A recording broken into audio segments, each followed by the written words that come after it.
Every single night, my wife would slip into our son's room.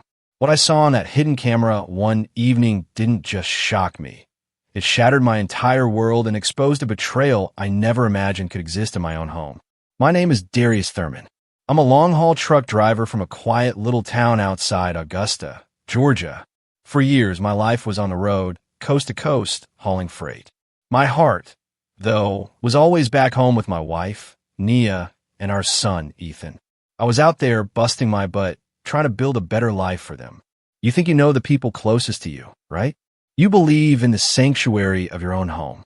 But what I'm about to tell you, it's a story I never, ever imagined I'd live through. It ripped my life apart and then rebuilt it piece by agonizing piece. And if you're a parent, especially one who travels for work, this might hit you hard. Because sometimes the darkest secrets hide where you least expect them. I know this is a tough one, but if you're connecting with my story, please hit that like button. It truly means a lot to this dad. And make sure to subscribe to the Long Haul Dads channel so you don't miss any of my other life stories. Drop a comment below and tell me where you're watching from. It always warms my heart to know which corner of the world is tuning in. It all began when I noticed a chilling shift in Ethan's behavior. My son had always been this bright, cheerful kid, you know. The moment I'd pull up from a trip, he'd be there, a tornado of joy, hugging me, telling me everything about his day, laughing at cartoons. Pure energy, pure light. That's how I remembered him. But after one particularly long trip, almost 3 weeks on the road, I came home, and something was deeply, profoundly wrong. Ethan barely came out of his room to greet me. When I finally found him, his hug felt distant. His eyes held a sadness, a weariness I'd never seen before. I tried to brush it off. Maybe he was just tired? Sleepy? Everything okay, son? I asked, ruffling his hair like always. Yeah, Dad, he murmured, not meeting my gaze. Then Nia appeared in the doorway, so calm, so dismissive. He's been a little quiet these past few days, she said. Must be a phase. He's growing up. But I knew better. That night, at dinner, my heart ached watching him. He ate slowly, head bowed, glancing at Nia with this terror, like he was afraid of doing something wrong. And the dark circles under his eyes? It looked like he hadn't slept properly in ages. How's school, buddy? I tried desperately. Fine, he mumbled. What about Kevin? Is your pal still coming over to play? That's when I saw Nia's eyes narrow, staring hard at Ethan. My son visibly swallowed, unable to answer. Later, as I tucked him in, I pressed him again. Ethan, are you sure everything's okay?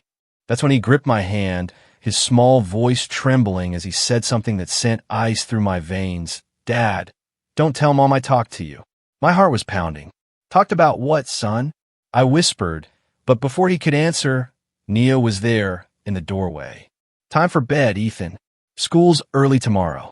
The way he flinched, physically recoiling at the sight of his own mother, that wasn't normal. I kissed his forehead, but my mind was spinning 1,000 miles an hour. Something was terribly wrong. I couldn't sleep a wink that night. I knew, deep down, I couldn't leave for my next trip until I understood what was happening. In the days that followed, I became a silent observer, watching my son, watching my wife. Ethan wasn't the chatty kid I knew. His teacher even told me he was quieter, withdrawing from activities. At home, he just holed up in his room, drawing or reading. Whenever I asked if he was okay, he'd always say yes, but his eyes screamed a different story. One afternoon, while Nia was at the store, I sat with him. Buddy, you can tell me anything. I urged, my voice soft. Dad will always protect you. He sat there, wringing his hands, silent. Then, in a whisper so faint I almost missed it, he said, I don't like it when you travel, Dad. My heart clenched. Why, son? Doesn't Mom take good care of you? He just shook his head, looking down. No. That single word hit me like a physical blow. I pushed gently. Ethan, did something happen when Dad was away? He started to cry then, soft, heartbroken sobs. I pulled him into a hug, feeling his small body tremble. Dad, please don't tell Mom, he choked out. That broke me. What kind of fear was this? Why was my son terrified of his own mother? Ethan, did she do something to you? Can you tell me? But just then, the key turned in the front door. Nia was home. Ethan instantly pulled away, wiped his tears, his face hardening into a mask. "I'm home," Nia called, walking in with groceries, a smile on her face. But that smile felt unsettling, sinister. "What are you two up to?" "Just talking," I forced myself to say, trying to sound natural. "Right, son." Ethan just nodded and ran to the bathroom. His eyes were still red when he came back, but he tried to hide it. That night, I watched Nia and Ethan interact. The way he avoided her gaze, the way every word he spoke seemed carefully chosen, how his small shoulders carried this invisible weight. Nia, meanwhile, acted completely normal, chatting about school, the weather, the perfect mother. Later, getting ready for bed, I confronted her. "Don't you think he's different? Quieter, withdrawn?" She just shrugged, applying lotion to her face. "It's a phase, Darius. Kids change.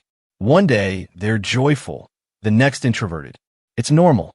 "But the dark circles," I pressed. "He looks like he hasn't slept in weeks." "He's been having nightmares," she said, not looking at me. "Kids do that. And you didn't tell me?" "I didn't want to worry you while you were on the road. You have enough on your mind." Her explanation sounded reasonable, but the knot in my gut tightened. That night, I kept waking up, replaying everything. Then, around midnight, I noticed Nia wasn't in bed. My heart leaped into my throat. I crept out, the house silent. The door to Ethan's room was slightly ajar. Nia was inside. I froze, tried to process what I was seeing. After what felt like an eternity, 30 agonizing minutes, she quietly slipped out, closing the door. "What were you doing in his room?" I demanded, startling her. "Darius, you scared me," she gasped, clutching her chest. "I was checking on him because of the nightmares." 30 minutes to check if he's sleeping. He woke up, agitated. I stayed there, calming him down. It was a flimsy excuse, and I pretended to accept it, but I didn't sleep a wink. The next morning, after Nia took Ethan to school, I went straight to his room. I didn't know what I was looking for, but I had to find something. Under his bed, I found an old teddy bear I'd given him years ago, his absolute favorite. Now it was torn, stuffing spilling out. My son was always so careful with his toys. What really crushed me were the dark stains on the fabric, dried tears. The next night, I stayed awake on purpose. Again, around 11, Nia slipped out of bed and went to Ethan's room. This time, I waited, then crept to the door. And that's when I heard it. Muffled crying. My son, sobbing quietly, terrified of making noise. "Discipline," I heard Nia say low and firm. "It's for your own good." My blood ran cold. What kind of discipline made my son cry like that in the dead of night? In that agonizing moment, a decision formed in my mind, one that would change our lives forever. By the way, if you're still with me, please do me a favor and hit that subscribe button right now. More unbelievable stories are coming, and you don't want to miss them. The next morning, my head was buzzing, a storm of doubts and fears. Was I losing my mind? Was Nia right? Was it just a phase? But that muffled crying, the raw fear in Ethan's eyes. I couldn't shake it. I drove straight to an electronics store downtown. I walked in, asked for a small, discreet camera, easy to install, accessible from my phone. The clerk, a young guy, asked if it was for home security. I just nodded, a lump in my throat. Yes, I managed. For my son's security. I walked out with a micro camera, a tiny device that felt impossibly heavy in my hand. I never, in a million years, thought I'd be installing a hidden camera in my own house to monitor my own wife. But Ethan's well-being was everything. It was the only thing that mattered. Back home, Nia was in the kitchen, cooking lunch. Ethan was at school. The timing was perfect. "Did you get everything sorted?" she asked, stirring a pot. "Yeah, all good," I lied, sliding the camera bag into my jacket. "Just gonna hop in the shower." I went into Ethan's room, my hand shaking. I needed the right spot, hidden but with a full view. I finally settled on a bookshelf, tucked between some toys. Small, inconspicuous, perfectly positioned. With trembling fingers, I set it up, tested on my phone. It worked. A strange mix of relief and crushing guilt washed over me. Relief that I might finally have answers. Guilt for invading my own home's privacy. But something, a primal instinct, told me this was the right thing to do. That night, at dinner, I tried to act normal, but my stomach was a tangled mess. Ethan was quiet, As usual, his glances towards Nia filled with that awful apprehension. Nia, on the other hand, was all smiles, talking about neighbors, shopping, weekend plans, the picture of normalcy. Then I dropped the bomb. I have to head back out on the road tomorrow after lunch. Long trip. Texas. I watched them. Ethan's shoulders slumped, almost imperceptibly. Nia's eyes flickered, just for a second, then her calm returned. "How long this time?" she asked, a coolness in her voice that now, in retrospect, sends shivers down my spine. "At least 2 weeks, maybe more." Ethan just dropped his head further, picking at his food. Nia gave a faint smile. "We'll miss you, won't we, Ethan?" He simply nodded. Later, putting him to bed, he clutched my hand, his voice thick with desperation. "Dad, do you really have to travel?" My heart shattered. "Yes, son. I have to work. But it'll go fast, and I'll be back soon, okay?" He didn't answer, just hugged me so tightly, as if he never wanted to let go. In that moment, I knew installing that camera was the only choice I had. The next day, I spent every possible second with Ethan. Ice cream after school, playing catch in the yard, watching his favorite cartoons. I needed him to feel my presence, to know I was there, that he could trust me. That night, before he fell asleep, I sat on his bed, trying one last time. "Ethan, you know you could tell me anything, right? Even if someone tells you not to." He glanced towards the door, checking we were alone. "I know, Dad," he whispered. "Is there something happening that makes you sad or scared?" His eyes welled up, but he held back the tears. "I can't, Dad." "Why not, son?" "Why?" He tried to speak, but his voice failed him. Then we heard footsteps. "Nia, bedtime for you too?" "Darius," she said from the doorway. "You need your rest for your trip tomorrow." I gave Ethan one last, tight hug, whispering, "I love you, son. I will always protect you." Nia followed me back to our room. We lay down, and after a while, I pretended to be asleep. About an hour later, when she thought I was deep in slumber, she quietly got up and left the room. My heart hammered against my ribs. I grabbed my phone, opened the camera app. On the screen, I saw Nia enter Ethan's room, gently closing the door behind her. Ethan was awake, lying there, almost as if he was waiting for her. He visibly shrank under the covers, pulling the blanket up to his chin. "Mom, please," he whispered, barely audible. "I was good today. You know that doesn't matter, right?" Nia's voice. It was cold, distant, a voice I'd never heard from my wife before. "This is for your education." And then I saw it, something that froze the blood in my veins. From the pocket of her robe, Nia pulled out a roll of masking tape. My entire body went cold. On that small phone screen, I watched my wife, Ethan's mother, move towards the bed, the tape in her hand. Ethan recoiled further, his little eyes wide with pure, unadulterated terror. "Please, Mom," he pleaded softly. "I promise I'll be better." "Shoo," she hushed, putting a finger to her lips. "The neighbors can't hear, remember? And neither can Dad." With a horrifying, swift motion, she tore off a piece of tape, and without a moment's hesitation, she slapped it over my son's mouth. My Ethan, my 8-year-old boy, silenced in such a cruel, shocking way. My hand was shaking so violently, I almost dropped the phone. "That's better," Nia said, her voice chillingly calm. "Now we won't bother anyone with crying, right?" Then she pulled a hard-soled slipper from her other robe pocket. Ethan, his mouth taped shut, tried to plead with his eyes. Silent tears streamed down his little face. "This is for your own good," she continued, that icy voice now completely unrecognizable as my wife's. "One day, you'll thank me for teaching you discipline." What happened next? It was one of the hardest things I have ever witnessed in my entire life. Nia started hitting my son with that slipper. These weren't light taps. These weren't disciplinary spanks. These were hard, repeated blows, all while she whispered for him to learn his lesson. Ethan couldn't scream because of the tape, but his small body convulsed with every single hit. I watched his shoulders shake with silent sobs, tears soaking his pillow. And the worst part? A horrifying mixture of pain and resignation in his eyes, as if this was a regular routine. I wanted to burst into that room. I wanted to make it stop, instantly. But a cold, calculating part of my brain screamed. Proof.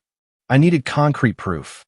I needed to document this cruelty to ensure Ethan would never, ever go through this again. So, with a shattered heart, a silent scream trapped in my own throat, I kept recording. This is for talking too much with your father today, I heard Nia say between blows. You know you can't tell him our business. Finally, after what felt like an eternity, she stopped. Ethan was huddled in his bed, his little body trembling with silent sobs. Remember our deal? Nia leaned over him. If you tell your father anything, I'll know. And it will be much, much worse. Then, with a harsh yank, she ripped the tape off his mouth, making him wince in pain. Now dry your face and go to sleep. And I don't want to hear a sound. Understand? Ethan nodded, terrified. Nia smoothed the blanket over him, as if nothing had happened.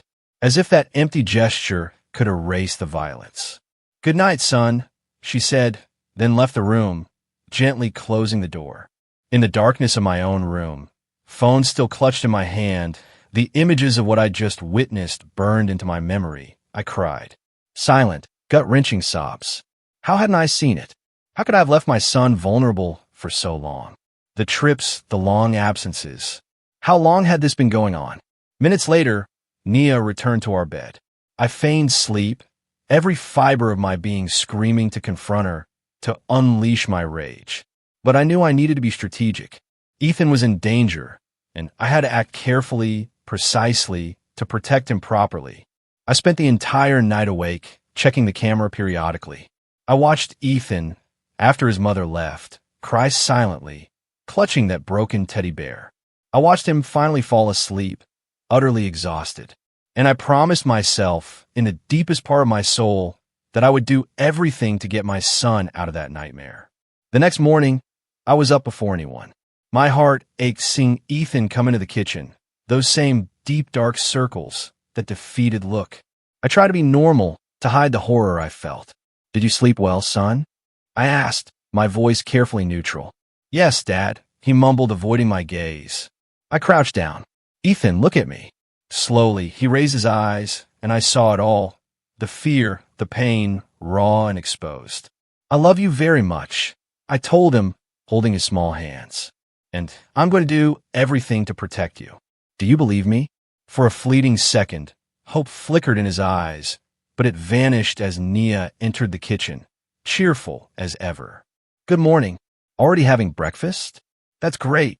She poured coffee, spread butter on toast, playing the part of the loving mother.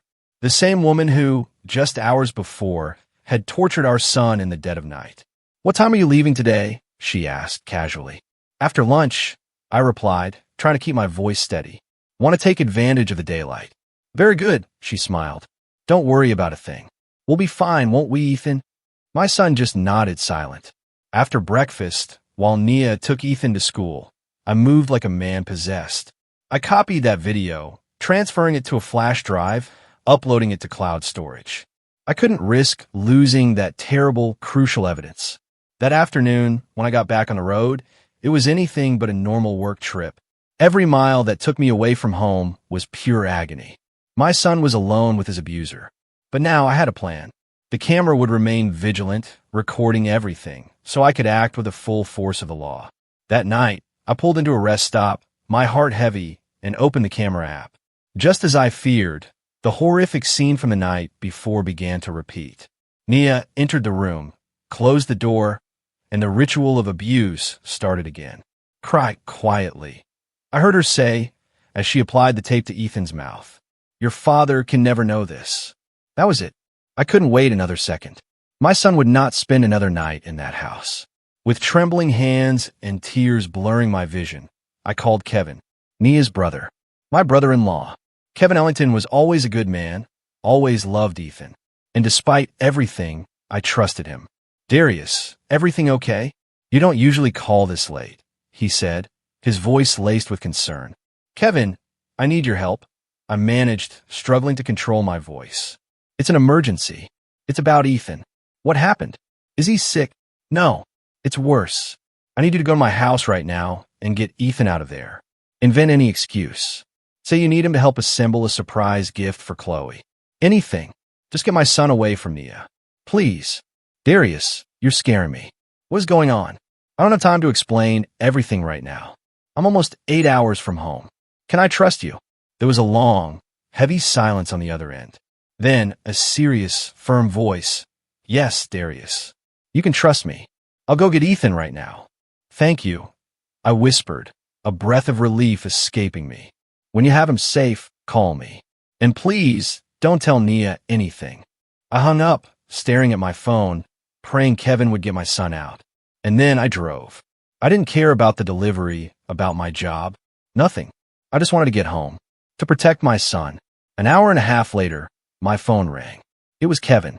Darius, I have Ethan here at my house, he said, a strained relief in his voice. I told Nia I needed his help assembling a surprise gift for Chloe. She was suspicious, but she let him come.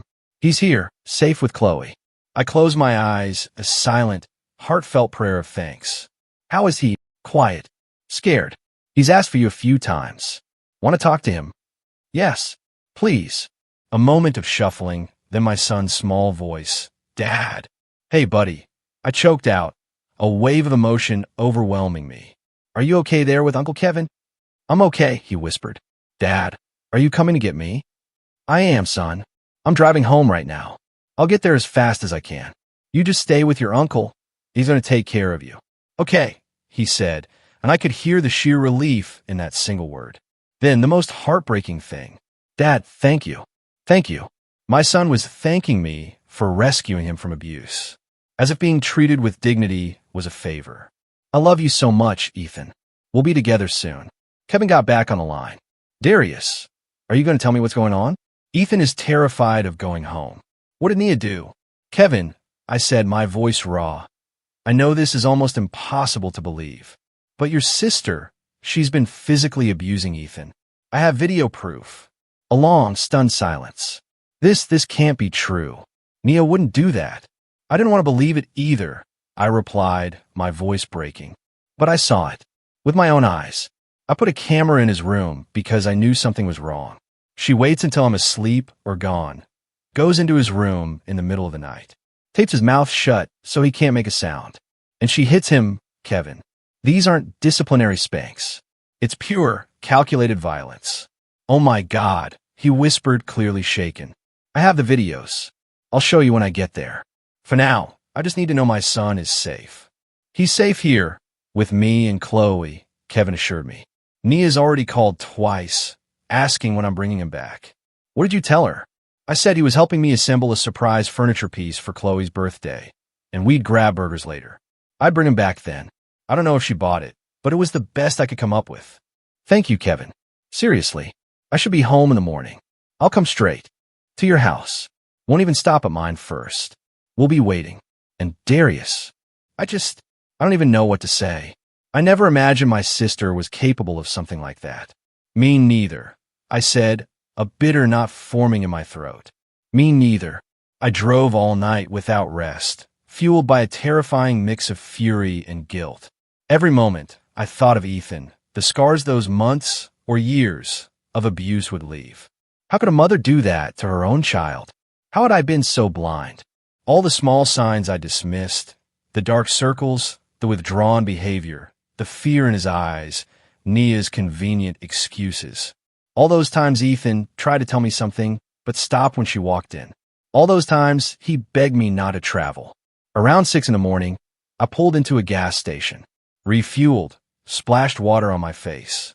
Physically, emotionally, I was a wreck. While waiting for the attendant, I checked the camera feed again. Ethan's room was empty, the bed neatly made. But then I heard Nia's voice. She was on the phone, pacing in the room. I don't know, Mom, she said. Kevin took Ethan yesterday and hasn't brought him back. He won't answer my calls. I'm worried. And Darius called, said he's coming home early. There was a pause as she listened. I don't know if he suspects anything. He's been acting strange these last few days, watching things closely, asking a lot of questions about Ethan.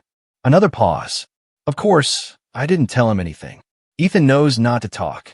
He's too scared to tell anyone. My blood ran cold. She was talking about torturing our son, as if it were some normal little secret. I have to hang up now, Mom. I'm going to call Kevin again. As soon as she left the room, I closed the app. I had to get home. Now, when I finally pulled into town, it was past 9 in the morning. I went straight to Kevin's. He met me at the door, his face grim. He's still asleep, Kevin whispered. Didn't drift off until 5. He seemed afraid to close his eyes. Can I see him? Kevin led me to the guest room. There was Ethan, curled up in the blankets, a peaceful expression I hadn't seen in weeks on his face. I sat on the edge of the bed, gently ran my hand through his hair. He stirred, but didn't wake. Darius, Kevin called from the hall, his voice urgent. We need to talk. Now. I left the door ajar, my ears straining for any sound from Ethan. In the living room, Chloe was with Kevin, her eyes red, worried. I took his shirt off last night to give him a bath. Chloe said, her voice trembling. He has marks on his back, Darius. Old marks, new marks. Like someone hits him regularly. I know. I finished for her, the tears stinging my own eyes again. I know. I saw it. You said you have videos, Kevin prompted. I pulled out my phone, my hands still shaking, and played the recordings from the last 2 nights. Chloe had to leave the room, sobbing uncontrollably. Kevin watched in horrified silence, his face pale, his hands trembling. When the videos ended, he whispered, Oh my God, Darius. This is monstrous. I can't believe my own sister. Me neither, I replied, putting away the phone. But we have to act fast. Nia's already suspicious. She's called you multiple times. I need to get Ethan somewhere officially safe and go to the police. Just then, a small voice from the hallway. Dad? Ethan was there, rubbing his sleepy eyes. The moment he saw me, he ran, throwing himself into my arms, sobbing. I hugged him so tightly, vowing, with every fiber of my being, that no one would ever hurt my son again. It's all right now, son, I whispered into his hair. Dad's here. No one will hurt you anymore. He clung to me as if his life depended on it. And in a way it did.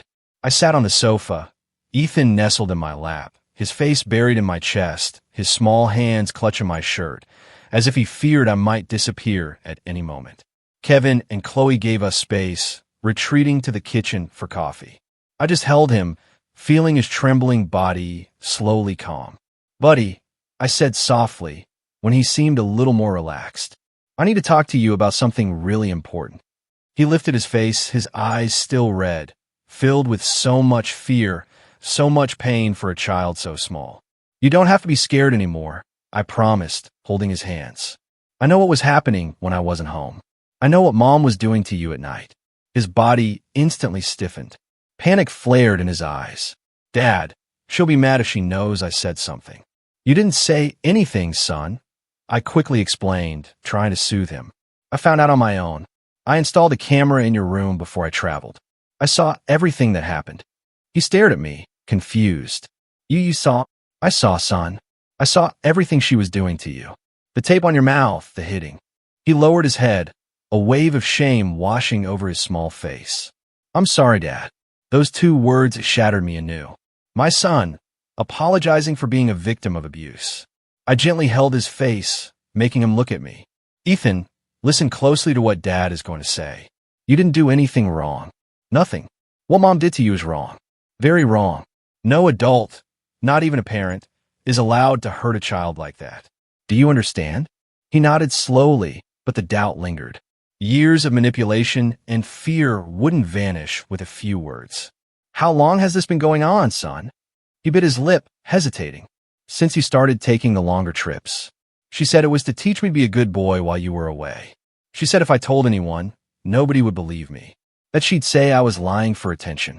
I closed my eyes, a fresh wave of physical pain hitting me. An entire year. And I hadn't known. All those trips, all those nights, leaving him alone with his abuser. And when I was home, did she do this too? He shook his head. Not as much. Only when you were asleep. She'd wait until you were deep asleep, then come in my room. But it was quicker because she was afraid you'd wake up. I remembered all those times I woke up, found her slipping back into bed, claiming a bathroom break or a glass of water. All those mornings, Ethan looked defeated, dark circles under his eyes. How could I have been so utterly blind? When she hit you, why did she say she was doing it? Ethan shrugged. Sometimes it was because I talked to you too much. Or I left my school bag in the wrong place. or I didn't eat all my dinner. He swallowed hard. But most of the time, she said she didn't need a reason, that it was so I could learn to be strong. A single tear escaped my eye, and I quickly wiped it away. I had to be strong. For him. Ethan, look at me. I waited until his eyes met mine. As of today, this is over. You will never go through this again. Never. I promise you. And Mom, she's going to be really mad when she knows. Don't you worry about her, son. You won't be alone with her ever again. Just then, Kevin came back into the living room with a tray of hot cocoa and cookies. Chloe followed, her eyes still red. Look, Ethan, Kevin said, forcing a smile. Chloe made you hot cocoa. Ethan looked at the tray, then at me, asking permission with his eyes. Go ahead, son. You must be hungry. He slid off my lap, went to the table, and Chloe helped him pour the cocoa.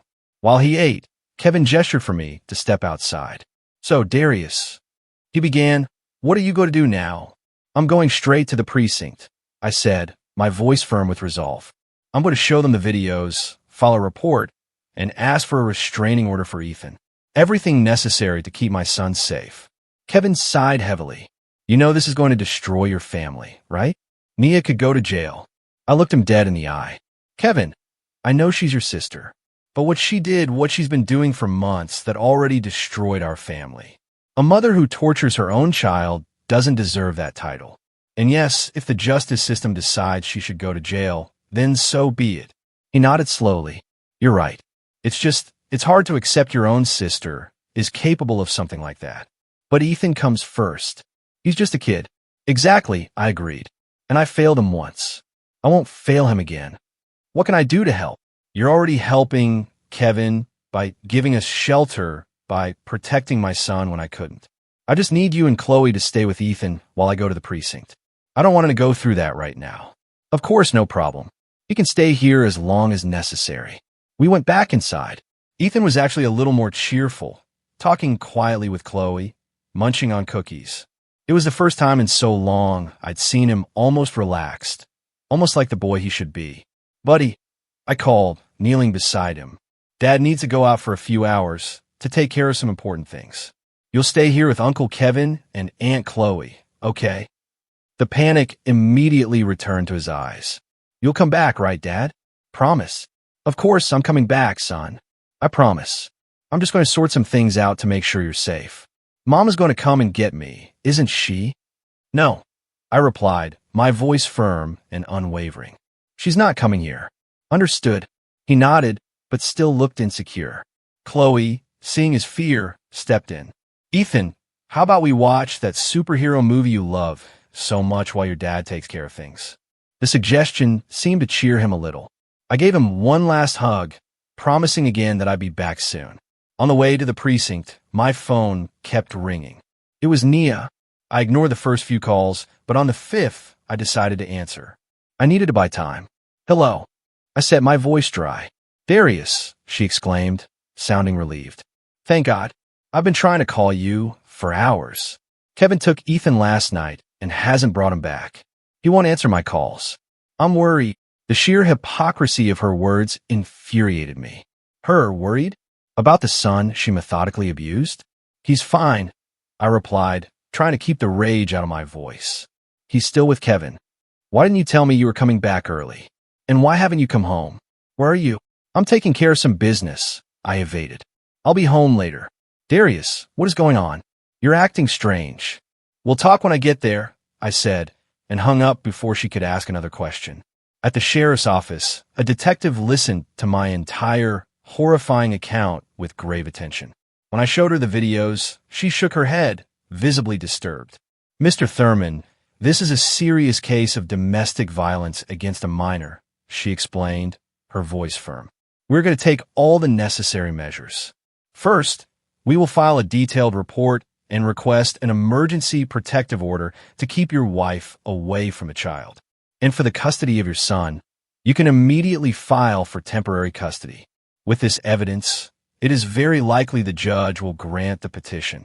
I spent the next few hours in a blur, giving a statement, filling out forms, sending the videos to the police system. The detective called the Department of Children and Family Services, ensuring a representative would monitor the case. Everything seemed to happen in agonizing slow motion and lightning-fast speed at the same time. When I finally left the precinct, it was late afternoon. I had a police report, a protocol for the protective order, and a heavy weight in my chest. The detective assured me an officer would go to my house that very day to notify Nia about the order, prohibiting her from approaching Ethan or contacting him in any way. As I drove back to Kevin's, my phone rang. An unknown number. It was the court officer. He had just served Nia with the protective order. She didn't react well, he commented dryly. She became agitated, saying it was all lies, that you were making things up to take her son away. That was to be expected, I replied, exhausted. Do you have a safe place for the minor, as she won't be able to remain in the same residence as him?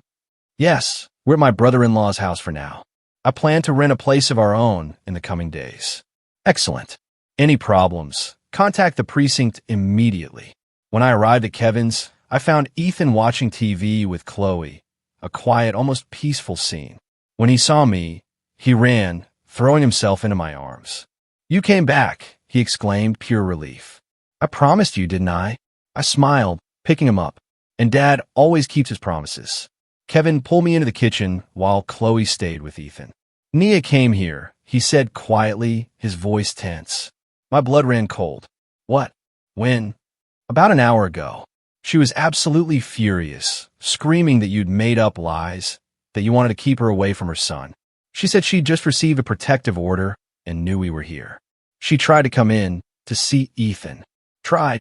Yeah, tried. But I didn't let her. I told her she was very upset and it would be better to come back when she was calmer. She threatened to call the police, but I reminded her the protective order was against her, not us. She eventually left, but I'm sure she'll be back. We're going to have to leave here, I concluded, running a hand through my hair. I don't want to involve you guys more than I already have. Where will you go? I'll rent a hotel room for now, until I find an apartment.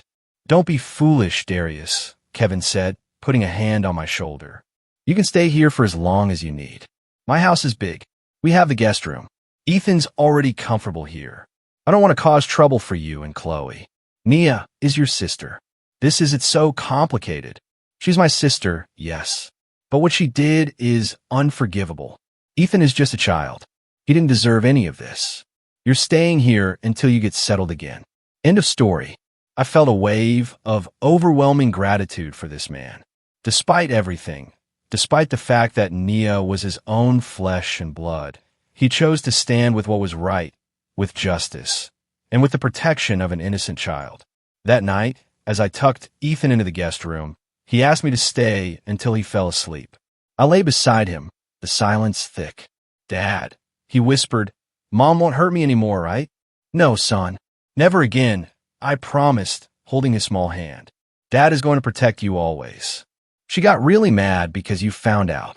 I think so, I replied, but that doesn't matter anymore. What matters is that you're safe now.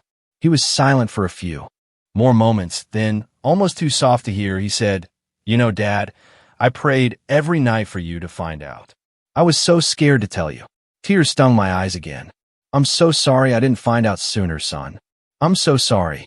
It wasn't your fault, Dad, he said, with a wisdom that shouldn't belong to an 8-year-old. Mom said it was our secret, that everyone would think I was lying, that even you would think I was making things up. I would never think that, Ethan. Never. You can always tell me everything. I will always believe you. A faint smile, the first genuine one-eyed scene in what felt like forever, touched his lips. Soon after, he fell asleep, holding my hand. I stayed there, watching my son sleep in peace, perhaps for the first time in many weeks. I swore then that I would do everything to rebuild our lives, to give him back the childhood he deserved. The next day, my lawyer called. News. Mr. Thurman, the judge has granted your petition for temporary custody. You have exclusive custody of Ethan until the case is adjudicated. Your wife will be entitled to supervised visitation, if you agree, but only in a neutral location and with a court-appointed professional. An enormous weight lifted from my shoulders. This was just the beginning of a long legal battle, I knew that. But it was a start, a crucial step to ensure my son's safety. When I hung up, Ethan was watching me from the kitchen doorway, his eyes a mixture of hope and fear. Dad, are we going to be okay? I opened my arms, and he ran to me. I hugged him with all the strength of my love, knowing the road ahead was long, but determined to make everything work out. Yes, son, I promise you, we are going to be okay. The weeks that followed were all about adjustment and healing. We found a small, comfortable apartment close to Kevin and Chloe, who remained our rock, our safe haven. I made the hardest decision about my job. No more long-haul trips. It was incompatible with being a single father. I talked to my boss, and thankfully, I secured a logistics manager position with regional deliveries. I'm home every single night now. Ethan started therapy 3 times a week. Dr. Ramirez, his psychologist, was incredible. She specialized in childhood trauma and had seen it all. At first, Ethan was reluctant, but slowly, painfully, he began to open up, processing his fears and pain in ways a small mind could manage. One afternoon, after a particularly intense session, Dr. Ramirez asked to speak with me alone. Mr. Thurman, she said, her expression serious. Ethan is making progress, but the trauma is deep. He lived for approximately a year under constant terror, always dreading the moment his mother would enter the room to hurt him. Will he overcome this someday? I asked, my anxiety raw. Children are surprisingly resilient when they have adequate support, she smiled faintly. The fact that you acted quickly when you discovered the abuse was crucial. Many children are victimized for years because the adults around them don't believe them or choose not to see. I should have noticed sooner, I said, the guilt still a heavy burden. Abusers are very skilled at hiding their actions, Mr. Thurman. And from what Ethan told me, his mother constantly threatened him to ensure his silence. She chose moments when you weren't around or when she believed you wouldn't notice. This is typical. I thought of all those trips, all those nights, leaving my son so vulnerable. I'm changing my job permanently, I told her. No more long-haul trips. That's an important decision, she nodded. The constant presence of a protective adult is fundamental to Ethan's recovery. He needs to feel safe, to know he can trust you to be there. I'll always be there, I promised. And regarding supervised visits, the judge granted Nia that right. I don't know how Ethan will react. Dr. Ramirez sighed. That's a delicate matter. Legally, she has that right, unless it's proven the visits would be detrimental to Ethan's mental health. Based on what I've seen, I can prepare a report for the court recommending that the visits be temporarily suspended, at least until Ethan is more emotionally stable. That would help so much, I replied, a wave of relief washing over me. He still wakes up screaming some nights, calling out, afraid she'll come hurt him. Nightmares are common in trauma cases. They will decrease with time and therapy. She paused. Mr. Thurman, there's one more thing we need to discuss. Ethan mentioned that his mother used religion to justify the punishments. She said it was biblical discipline, that she was doing it for his own good. My stomach churned. She was never particularly religious with me. I never imagined she would use that as an excuse for... I couldn't even finish the sentence. Unfortunately, this is more common than one might imagine. Some people twist religious concepts to justify violence against children. This also explains part of the moral confusion Ethan feels. He was led to believe he deserved the suffering, that it was for his benefit. I left that session with a heavy heart, but also with more clarity on how to help my son. On the way home, we stopped at our favorite ice cream parlor, a small ritual we'd established after therapy. Our way of turning a difficult day into a positive ending. How was the conversation with Dr. Ramirez today, son? I asked as he licked his chocolate ice cream. It was good, he replied, more openly than usual. She taught me how to breathe in a special way when I get scared. And does it work? He shrugged. Sometimes, when it's not a really big scare. And when it's a really big scare, what do? I think about you, Dad, he said simply. I think that now you're going to protect me. Those simple words brought tears to my eyes. I pulled him close, wrapping an arm around his shoulders. Always, son. Always. That night, while Ethan slept, Kevin came over. He looked tense, worried. What's wrong? I asked, offering him coffee. Nia is trying to build a case against you, he said directly. She went to our mom's house today and I was there. She's saying she's going to prove you're an absent father, that you always left Ethan's upbringing in her hands while you traveled, and that you're now using false accusations to take her son away. False accusations? I repeated, incredulous. I have videos, Kevin. Videos of her torturing our son. I know. He tried to calm me. I'm just telling you what she's planning. She says she's going to find witnesses, neighbors, relatives, people from Ethan's school, who will say she was always a good, dedicated, loving mother. And what those people say matters more than the concrete evidence of what she was doing when no one was looking. I argued, frustrated. Darius, you know how complicated the justice system can be, especially with custody disputes. Kevin sighed. She's leveraging the fact that you spent a lot of time away from home for work. I ran a tired hand over my face. That's why I already changed my work routine. I'm only doing local deliveries now. That's good, Kevin nodded. It'll help show the judge you're committed to Ethan's well-being. But I shouldn't have to prove that. I argued. I'm not the one hitting my son every night, taping his mouth shut so no one hears his screams. Kevin sighed deeply. I know it's outrageous, but she is the mother. Unfortunately, in many cases, the system tends to favor mothers, even when there's evidence of abuse. You have to prepare for a difficult battle. I'm prepared to face whatever is necessary for my son. In the days that followed, I received notification that Nia had filed a petition to revoke the protective order and my temporary custody. Just as Kevin had warned, she was building a case based on my supposed absence due to work travel. Following my lawyer's advice, I meticulously documented our new routine. I took Ethan to school every morning, picked him up every afternoon. I attended all his therapy sessions, participated in school meetings, and we went on outings together every weekend. I took photos, saved receipts, and requested statement from the school and the psychologist. At home, Ethan still had occasional nightmares, but they were becoming less frequent. Slowly, he was returning to the cheerful boy I remembered, though moments of sudden fear or deep sadness still surfaced. One night, helping him with homework, he asked a question that stopped me cold. Dad, Mom didn't love me, did she? I put down my pencil and turned fully to him. Why do you ask that, son? He shrugged, fighting back tears. Because she hurt me so badly. You only hurt people you don't love, right? How do you explain something so complex to an 8-year-old? How do you make him understand that the problem wasn't him? It never was him. Ethan, what Mom did to you has nothing to do with whether you're a good or bad boy, or whether she loved you or not. There are adults who are sick.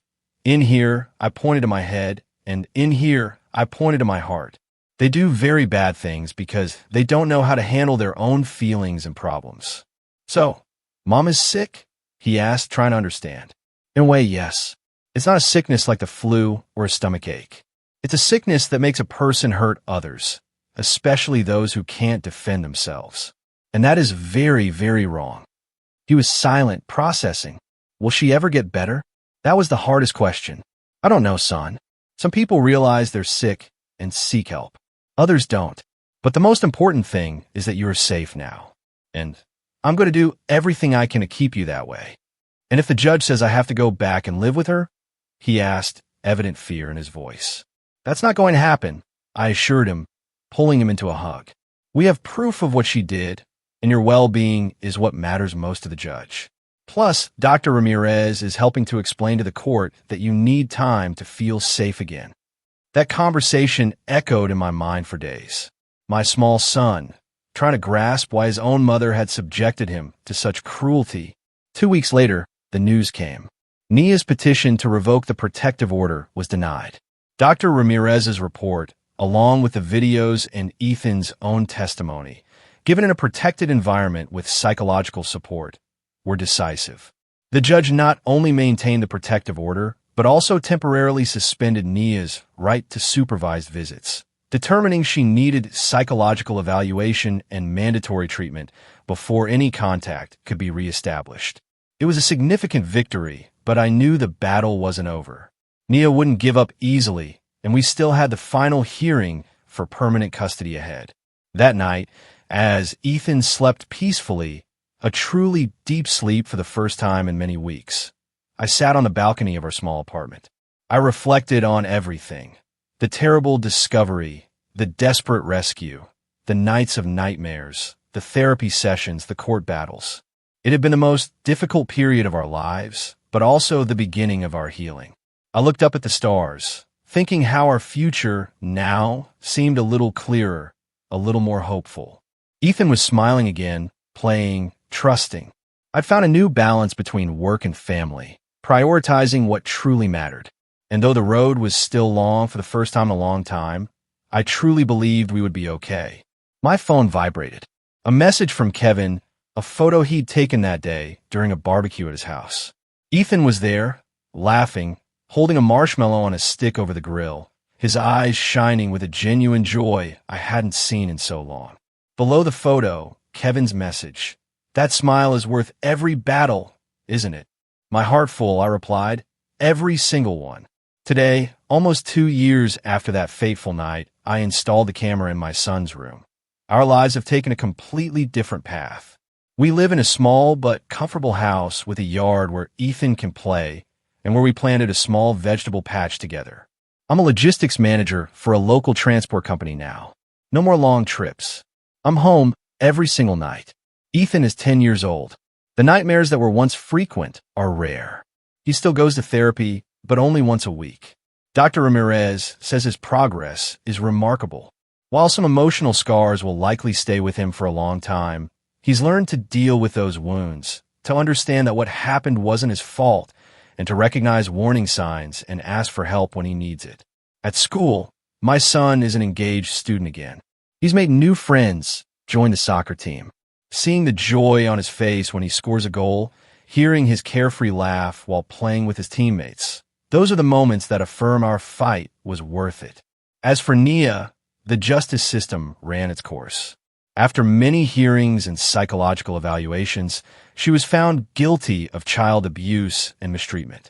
She was sentenced to community service and mandatory psychiatric treatment, in addition to the definitive loss of Ethan's custody. She still tries, from time to time, to regain the right to see her son, always claiming she's healed and remorseful. But the judge wisely maintains the decision that any contact must be pre-approved by Ethan and his therapeutic team.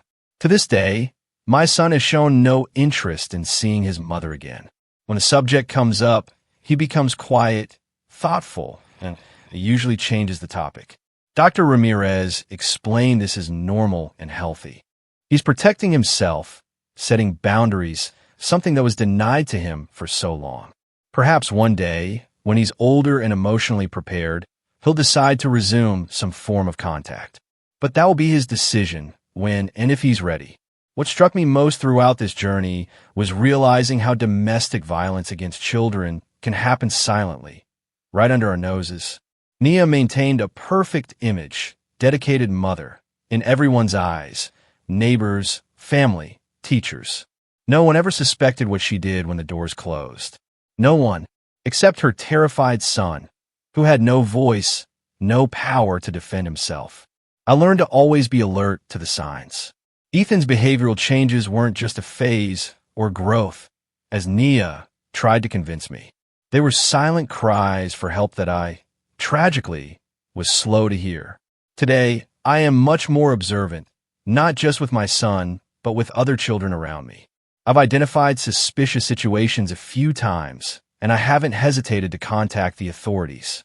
It's better to investigate and find out everything's fine than to ignore it and allow another child to suffer. At home, we've built a relationship based on absolute trust. Ethan knows he can tell me anything without fear of judgment or punishment. We have our rules and boundaries, of course, but they're always discussed with respect and affection. Discipline is taught through conversations, logical consequences, and example, never, ever through physical or psychological violence. One of the things I'm most proud of is seeing how Ethan has become an empathetic and protective child. At school, he often defends classmates who are being bullied or who seem vulnerable. Everyone deserves to feel safe, Dad, he told me once, with a wisdom beyond his years. Recently, I was invited to give testimony at a support group for single parents who've gone through domestic violence situations. I shared our story, highlighting the importance of being alert to the signs, of believing children when they try to communicate that something is wrong, and of acting quickly when abuse is suspected. After my talk, a woman approached me, crying. She had just discovered her ex-husband was abusing their son during weekend visits. I installed cameras after noticing strange behavior in the child. Just like you did, she said, squeezing my hand. Your testimony gave me the courage to move forward, knowing that it's possible to rebuild your life, that children can recover. That gave me hope. And that is what I carry with me every day. Hope. Hope that Ethan continues his path of healing, that he grows up strong and confident despite the adversities he faced so early in life. Hope that our story can help other families identify and interrupt cycles of violence. Hope that, as a society, we can better protect our children. That camera I installed in my son's room didn't just document the horror he was living through.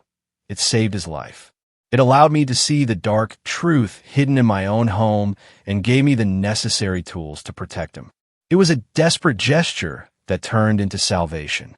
Today, when I see Ethan playing carelessly in the yard, running after the ball with our dog, a mixed breed we adopted last year, I see a child who is finally living the childhood he deserves. The eyes that once carried so much fear now shine with joy and curiosity. The deep dark circles have given way to rosy cheeks. The scared silence has transformed into laughter and animated conversations about his school days, his friends, his dreams. Sometimes, when we're watching TV together or reading a bedtime story, he snuggles into my arms in a way that reminds me how far we've come. In those moments, I silently give thanks for having followed my instincts that night, for not having ignored the signs, for having the courage to face the truth, no matter how painful. The journey wasn't easy. There were days of despair, doubt, and guilt. There were nights when I wondered if we were making progress, if we would ever completely overcome the trauma. But every small step forward, a genuine smile, a night without nightmares, a spontaneous hug, showed me we were on the right path.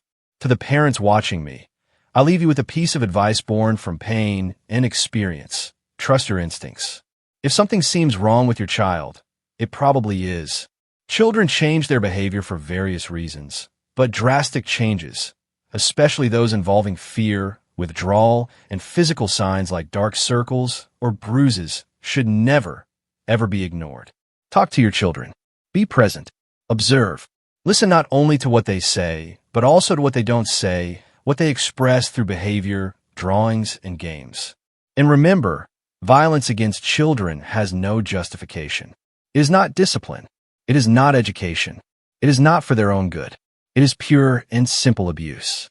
And as a society, we have a duty to protect the most vulnerable, to give a voice to those who often cannot or fail to speak for themselves. Our story had a happy ending. Despite all the adversities, Ethan is safe. He is healing, and he is growing up surrounded by love and respect. Not all stories end this way. Some children spend years, decades, an entire lifetime suffering abuse because no one intervenes, no one notices, no one believes. Don't let that happen. Be vigilant. Be the voice. Be the protection that every child deserves. What about you?